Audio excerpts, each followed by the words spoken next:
এই দেখেন গলদা। আসসালামু আলাইকুম দর্শক, আশা করি ভালো আছেন। আপনাদেরকে স্বাগতম। তো আপনার সামনে দেখতে পাচ্ছেন বিশাল গরজাল দিয়েছে আর বক পাখিতে মাছ খেতে আছে, দেখেন। আর ওই যে আমাদের জেলে বাইরে দাঁড়িয়ে রয়েছে, এখনো গড়া জালে হালকা পানি আছে। এই দেখেন প্রচুর মাছ আছে। আর আমি আপনাদেরকে একটু জিনিস দেখাই। মাশাআল্লাহ, এই দেখেন গলদা চিংড়ি আছে। কি এর মধ্যে কি আছে? চিংড়ি? চিংড়ি মাছ আছে। ওরে বাইরে ভাই, চিংড়ি না? এই হলো যে আমি এই যে দর্শক বাইলা দেখেন একদম ফ্রেশ। এই দেখেন গলদা চিংড়ি, একটা পা আছে। আর এই যে বাইলা, কত সুন্দর বাইলা মাছ। তো দর্শক আমরা এখন সামনে যাব। জেলের একেবারে ওই যে একদম শেষ মাথায় মাছ ধরতেছে, ওই যে দেখেন তারা মাছ ধরতেছে। তো আমি যাওয়ার সাথে সাথে দেখি কিছু মাছ আপনাদেরকে দেখাতে পারি কিনা, বড় বড় সাইজের।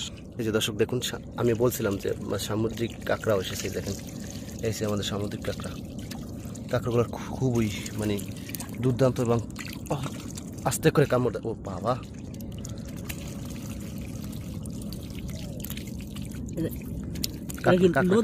সাগরের কাঁকড়া ভাই, সাগরের হয়ে যে যাইতেছে কি সুন্দর। দর্শক চটটা পুরো একদম ঘেরাও করে দিয়েছে। দেখেন এই যে আমরা ওই পাশ থেকে আমরা এই পাশে আসতে আসি। এ পাশ মনে হয় মাছ আছে, আমাদের সাথে লোকে যে ভিডিও করতেছে, ওই যে তারা মাছ ধরতেছে। জয়রা পানি উঠছিল রাত্রে, এখন থেকে গুলশা মাছ ধরা হইবে। এই যে দর্শক দেখুন মাছ, অনেক মাছ আছে। ওই যে এক জায়গায় চেউ মাছ কতগুলো দেখেন। এই জোড়া বাইলা, এই যে বড় বড় জোড়া বাইলা দুইটা।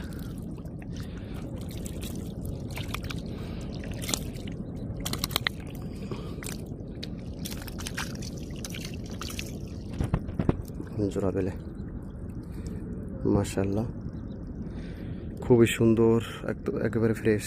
অনেকে বলেন যে ফেসবুক বা ইউটিউবে কমেন্ট করেন যে ভাই আমাদের এদিকে বেলে মাছ নাই, আর অনেকে বলে বিলুপ্ত হয়ে গেছে বেলে মাছ। আর আমাদের এদিকে আলহামদুলিল্লাহ আল্লাহর রহমতে মানে বেলে মাছের শেষ নেই, মানে ছোট বড় অনেক বেলে মাছ পাওয়া যায়।